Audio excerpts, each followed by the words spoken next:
Drama हुआ जिसमें हमने समझा कि आपके साथ बात करें और लोगों को आगाह करें।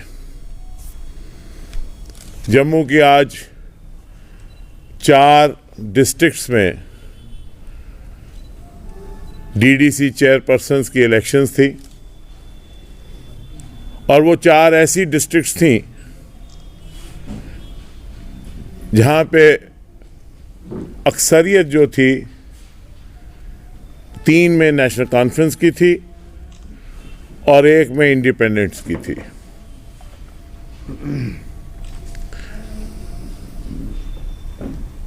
आज जब इलेक्शन शुरू हुई तो एक बड़ा अजीब मंजर सा बना। बीजेपी ने डीडीसी इलेक्शन के प्रोसेस को बाइकआउट किया। ये एक बड़ा अजीब सियासी मंजर है जिस पे सबकी गौरसानी होनी चाहिए। 4 डिस्ट्रिक्ट्स में इलेक्शन हुई जिसमें से 1 में उनकी 0 था, 0 पुंछ में। किश्तवाड़, रामबन और राजौरी में 3-3 मेंबर थे। राजौरी, किश्तवाड़ और रामबन तीनों जगह उन्होंने आज इलेक्शन को बाइकआउट किया। तीनों जगह उनके मेंबरान जो हैं वो इलेक्शन के लिए नहीं आए। मैं आपके माध्यम से भाजपा से पूछना चाहता हूं कि आखिर ये इलेक्शन जो है, जिसकी हमने भी तारीफ की, जो बीजेपी भी कहती है कि हमने इलेक्शन करवाई, उसका 3rd टियर बना पंचायती राज का। हमने गवर्नर साहब को मुबारक दी उस इलेक्शन की। जिस इलेक्शन को आप डेमोक्रेसी की निशानी बता रहे हैं जम्मू कश्मीर में, आपने उसी इलेक्शन को बाइकआउट किया।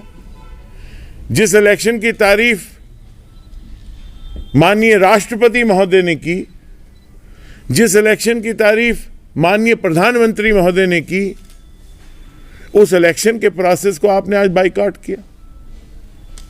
क्योंकि 3 जगह आप जहां आपके मेंबर थे, 4थी जगह तो आपका मेंबर ही नहीं था। भाई ये डिजाइन आप तीनों जगह नहीं आए, इसका मतलब एक फैसला किया गया कि इस प्रोसेस को बाइकआउट किया जाए। जहां तक इलेक्शन का सवाल है,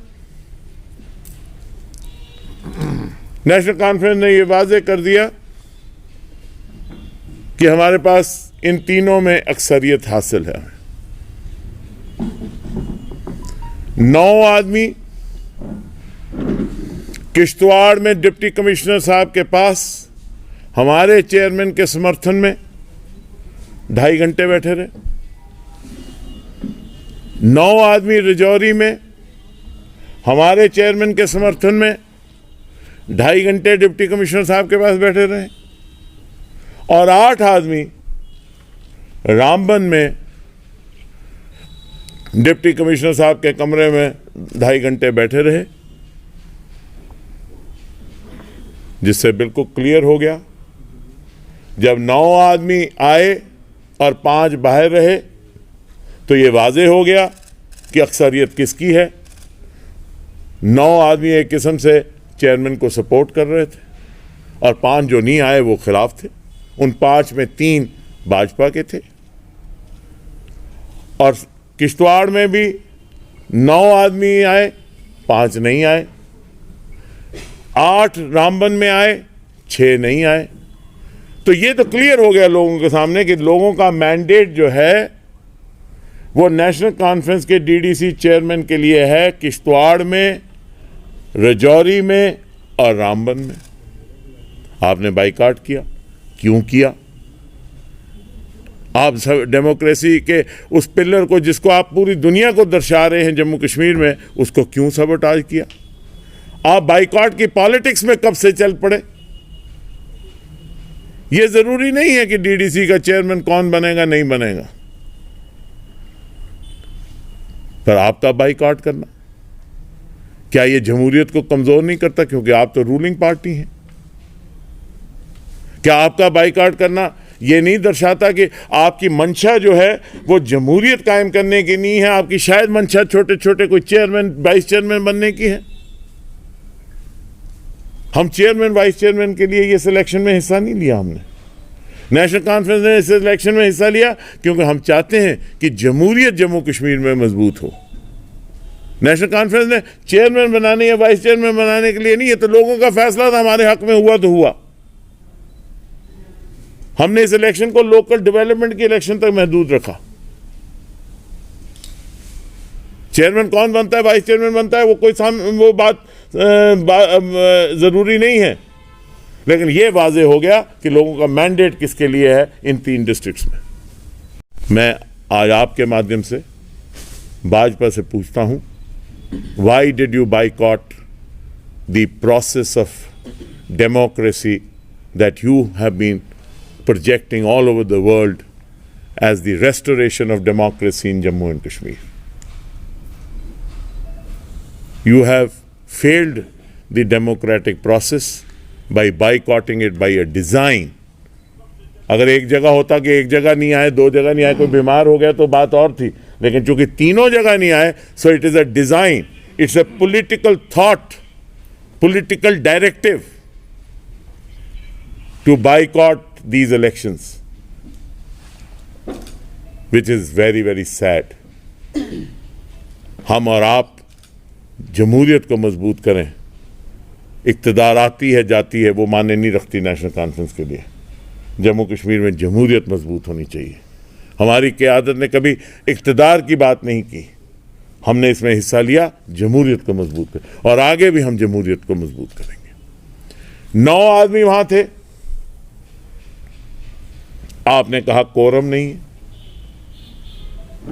हमने इलेक्शन कमीशन से बात की, 14 रूल लिखता है। मैं उस तरफ ऐसे जाना भी नहीं चाहता, लेकिन सिर्फ आपके नॉलेज के लिए और लोगों के नॉलेज के लिए बताना चाहता हूं। रूल लिखता है कि 2/3 शुड बी प्रेजेंट। 14 पे 2/3 बनता है 9.3, और जो इलेक्शन के रिजर्वेशन के रूल्स हैं उनमें लिखा है कि अगर 0.5 से नीचे होगा तो पिछला डिजिट माना जाएगा, 0.5 के ऊपर होगा तो पिछला डिजिट माना जाएगा। जब 9.3 है तो 9 माना जाना चाहिए। किश्तवाड़ और राजौरी में हमने कहा कि हमें स्पीकिंग ऑर्डर दीजिए, किसी ने स्पीकिंग ऑर्डर नहीं दिया, एडजर्न कर दिया। हमने ये इशू जो है स्टेट इलेक्शन कमिश्नर के शर्मा साहब के सामने उठाया 12 साढ़े 12 बजे के करीब। उन्होंने कहा कोई इसमें जजमेंट्स हैं तो बताइए। हमारे पास J&K हाई कोर्ट के डिवीजन बेंच की एक सिंगल जज की जजमेंट है, पुरुषोत्तम सिंह वर्सेस PSC 2004 की। डिवीजन बेंच ने सिंगल बेंच के ऑर्डर को अपहोल्ड किया है, लेकिन इसमें जजमेंट की जरूरत ही नहीं, जब आपके ही रूल्स में ये कह रहा जा रहा है कि जहां रिजर्वेशन है वहां। तो 9 आदमी जो है वो कोरम था, कोरम के बावजूद आपने इलेक्शन नहीं करवाई। आपने कहा 10 चाहिए, ना किश्तवाड़ में इलेक्शन करवाई, ना आपने राजौरी में इलेक्शन करवाई। चलिए रामबन में तो 8 थे, किश्तवाड़ और राजौरी में इलेक्शन हो सकती थी। क्या मंशा थी एडमिनिस्ट्रेशन की? आगे क्या होगा नहीं होगा, लेकिन आज जमहूरियत को जरूर धक्का पहुंचा। आज इस सारे प्रोसेस को जिसको इन्होंने ही बनाया, जिन्होंने इन्होंने ही उसको चलाने का वादा किया, उसको धक्का पहुंचा। ये सब के लिए नुकसान हुआ। हम वो लोग हैं जो मुखालफत बराए मुखालफत नहीं करते। हमने कभी जातियात की सियासत नहीं की, लेकिन आज हम ये समझते हैं कि जमहूरियत को बहुत बड़ा धक्का लगा और जम्मू संभाग में इतनी बड़ी क्षति जमहूरियत को कभी नहीं पहुंची जो आज पहुंची है। ये मैं समझता हूँ जम्मू संभाग की जमहूरी कदरों पे एक बहुत बड़ी क्षति है। और मैं आपके माध्यम से एडमिनिस्ट्रेशन को भी अपील करूंगा और गवर्नमेंट को भी अपील करूंगा कि हमारे जो लोग उनकी प्रोटेक्शन करें। मुझे बार बार कॉल्स आ रही हैं, हमारे लोगों ने लोकल प्रेस और एडमिनिस्ट्रेशन को भी बताया है। हमारे कुछ लोग जो इलेक्शन में हिस्सा ले गए, उनको कुछ ओवर एंथुजियास्टिक गवर्नमेंट ऑफिशियल्स जो हैं उनको टेलीफोन कर रहे हैं, उनको इंटिमिडेट कर रहे हैं। हम इस मामले में एलजी साहब से भी मिले थे और एलजी साहब ने हमें आश्वासन दिया था कि सरकार की तरफ से कोई ऐसी बात नहीं होगी, और उन्होंने हिदायत भी दी। उसके बावजूद कुछ ओवर एंथुजियास्टिक लोअर रंग ऑफिसर्स जो हैं वो इंटिमिडेट कर रहे हैं, उनके फैमिली मेंबर्स को इंटिमिडेट कर रहे हैं। आप इलेक्शन करवाएं तो संजीदगी से करवाएं। हम नहीं चाहते कि यहाँ पे भी बिहार और यूपी की तरह जो इलेक्शन है वो ज़ोर ज़ब्ती से हो। लोगों ने अपना फैसला सुना दिया, लोगों को पता लग गया कि किश्तवाड़, रामबन और राजौरी जो है वो नेशनल कॉन्फ्रेंस के साथ है। अब आपने जो करना करिए, जैसे करना करिए। आज मुझे कोई कह रहा था कि बारामूला में भी ये हुआ। बारामूला में सिर्फ 5 लोग बैठे थे अंदर, यहाँ 9 बैठे थे, 9 और 8। इस बाइकाट की वजह का जवाब जरूर भाजपा को देना चाहिए।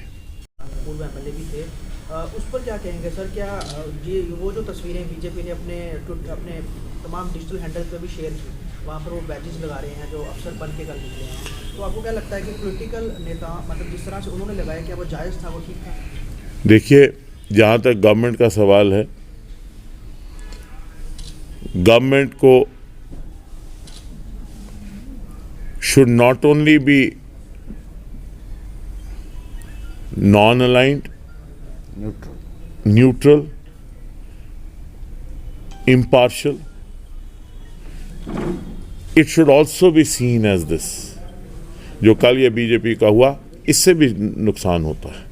मैं फिर जो आपने अमित शाह साहब का बयान कहा उसी पे जाऊंगा। जम्मू कश्मीर को अगर उठाना है तो हमें छोटी छोटी सियासत से ऊपर उठना पड़ेगा और सबको एक कायदे से चलना पड़ेगा। जम्मू कश्मीर की एडमिनिस्ट्रेशन जो है उसको एक निष्पक्ष तरीके से चलकर एक साफ सुथरी एडमिनिस्ट्रेशन देनी चाहिए, जिसमें कोई किसी के साथ भेदभाव ना हो, किसी के साथ पक्षपात ना हो। और मैं ये समझता हूं कि जो जम्मू एंड कश्मीर पुलिस है वो हिंदुस्तान की सबसे बेहतरीन पुलिस है, और पिछले 20-22 साल में जो जम्मू कश्मीर पुलिस ने काम किया वो सराहनीय है। हम सब उसको सल्यूट करते हैं। वो पुलिस जो है उसमें हर तबके के, हर मज़हब के लोग हैं, हर ज़ात के लोग हैं, हर पॉलिटिकल बिलीफ के लोग हैं, और हमें उसको पॉलिटिसाइज नहीं करना चाहिए। हमें उसे पॉलिटिक्स से दूर रखकर उसको प्रोफेशनल तरीके से चलाकर उसको प्रोफेशनलाइज तरीके से रखना चाहिए। It is the best professional police in Jammu in the country and it should be maintained as such. Its sanctity should be upheld and its neutrality should never be put to doubt. ये ऐसे action से आप उन पे सवालिया निशान उठाते हैं और इससे क्या होता है, इससे उनकी जो स्टेचर है वो ख़त्म होता है। राणा साहब, आपने जम्मू डिक्लेरेशन की बात की थी लास्ट टाइम हम आपसे रूबरू हुए थे। आपको लगता है जो एक इसमें क्या कहूँ राणा साहब, मेरा एक सवाल आपसे रहेगा। 5 अगस्त 2019 को जब एक हिस्टोरिक फैसला लिया गया था, भारतीय जनता पार्टी ने विजन डॉक्यूमेंट भी लाए और ये भी कहा कि डेवलपमेंट का एक नया फेज आएगा। क्या लगता है कि अब तक वो डेवलपमेंट? मैं आपसे काउंटर सवाल पूछता हूँ। आप रविंद्र रैना जी से पूछिए कि उन्होंने आज डेमोक्रेसी को बाइकआउट क्यों किया। बाइकआउट की पॉलिटिक्स को हमने नकार के हमने हिस्सा लिया, उन्होंने क्यों बाइकआउट किया? सर, अब डिलिमिटेशन कमेटी को एलसी जो है बाइकआउट करिए जो 18 तारीख को है, सर उस पर कुछ कहेंगे? वो फैसला जो है वो लीडरशिप को लेना, उस पर मैं कुछ नहीं कह सकता, ना ही मुझे लीडरशिप ने उस पर कोई बातचीत की है, तो मैं इस पे बारे में कोई कमेंट नहीं कर सकता। Thank you sir. मुद्दों को लेकर जम्मू डिक्लेरेशन बनानी चाहिए, और क्या लगता है कि बाकी पार्टी के जो नेता हैं उनको पार्टियों के अलावा भी अब जम्मू के बारे में एक साथ इकट्ठे होकर जो है सोचना चाहिए?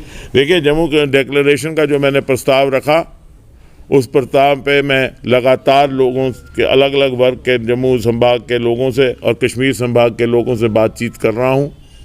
कल भी मैंने कुछ मीटिंग्स की और लगातार डिस्ट्रिक्ट्स में भी जाके हम मीटिंग्स करेंगे। हमारी ये कोशिश है कि जम्मू कश्मीर का नैरेटिव जो है वो जम्मू से निकले, और वो नैरेटिव, क्योंकि जम्मू एक प्लूरलिस्टिक सोसाइटी है, और हम एक ऐसा नैरेटिव दें उसमें हम लोगों के बुद्धिजीवियों से, इंटेलिजेंशिया जो है, हमारे अलग अलग वर्ग जो हैं उनसे ओपिनियन ले रहे हैं, अक्रॉस पार्टी लाइंस हम ओपिनियंस ले रहे हैं। उन ओपिनियंस को इकट्ठा करके हम एक ऐसा नैरेटिव आपको देंगे जो जम्मू डिक्लेरेशन होगा, जो जम्मू से निकलेगा और पूरे जम्मू कश्मीर को जोड़ने की बात करेगा, जो भारत को मजबूत करने की बात करेगा, intra regional, interfaith, intra religion dialogue को प्रमोट करके एक कोहेसिव सोसाइटी को बनाएगा। जम्मू डिक्लेरेशन एक कॉम्पोजिट डॉक्यूमेंट होगा जिसमें सबकी ओपिनियन ली जाएगी, और किसी एक की ओपिनियन नहीं, सबकी साझी ओपिनियन, विद द ऑब्जेक्टिव कि जम्मू कश्मीर जो है वो मजबूत हो। जम्मू कश्मीर का जो एक बहुरूपी कल्चर और कैरेक्टर है उसको मजबूत रखा जाए, ताकि जम्मू कश्मीर जो ताज है कश्मीर भारत का, वो उतना ही मजबूत ताज है। जैसे आपने अमित शाह जी की बात की, हम सबको सियासत से ऊपर उठकर एक साझा जम्मू कश्मीर बनाना चाहिए जो जम्मू कश्मीर के लोगों के लिए बेहतरी करे और बेहतर। राणा साहब, महबूबा मुफ्ती को आज हाउस अरेस्ट किया गया है, वो अतहर मुश्ताक के फैमिली वालों से मिलने के लिए। जम्मू एंड कश्मीर, बहुत बहुत शुक्रिया। राणा साहब, अमित शाह ने कहा है कि स्टेटहुड वापस देंगे, लेकिन पहले यहाँ पर सारा दुरुस्त करेंगे जो भी यहाँ के हालात बिगड़े हुए हैं, और ये भी कहा है कि ये बहुत सेंसिटिव एरिया है, यहाँ पे पॉलिटिक्स ना की जाए किसी भी तरह से, जम्मू कश्मीर और लद्दाख में पॉलिटिक्स ना की जाए। क्या कहेंगे सर? मैं वेलकम करता हूँ इस स्टेटमेंट को। जम्मू एंड कश्मीर में को स्टेटहुड मिलनी चाहिए, और हम भी ये मानते हैं कि इसको सियासी अखाड़ा नहीं बनाना चाहिए जम्मू कश्मीर को। हमने हमेशा ये कहा कि जम्मू कश्मीर को एक सियासी अखाड़ा नहीं बनाना। मैं वेलकम करता हूं उनकी स्टेटमेंट को, और उनसे ही कहता हूं कि जो आज लोकल बीजेपी ने किया उसकी तरफ भी तवज्जो डालें। ये ऐसे जो आज जैसे हुआ बाइकाट, या ये जो डोगरी जहाँ रोंद पाना, ये कमज़ोर कर रहा है जमहूरियत को। जम्मू कश्मीर जो है वो भारत का हिस्सा है, और जितना जम्मू कश्मीर में हम सियासत से ऊपर उठ के सारे इकट्ठे होकर जम्मू कश्मीर को मजबूत करने के लिए अपने मफाद को पीछे रखकर काम करेंगे, उतना जम्मू कश्मीर मजबूत होगा। आज जो यहाँ हुआ ये अमित शाह साहब की स्टेटमेंट के ख़िलाफ़ जाता है। हम सबको, मैं खुद कहता हूँ, मैंने बार बार कहा, मैंने जम्मू डिक्लेरेशन की भी बात की, हम सबको अपने अपने मौक़िफ़ से ऊपर उठकर जम्मू कश्मीर में जमहूरियत को मजबूत करना चाहिए, जमहूरी कदरों को मजबूत करना चाहिए, जम्मू कश्मीर को मजबूत करना चाहिए। सर, दूसरा, कल जो शेर कश्मीर पुलिस एकेडमी में जो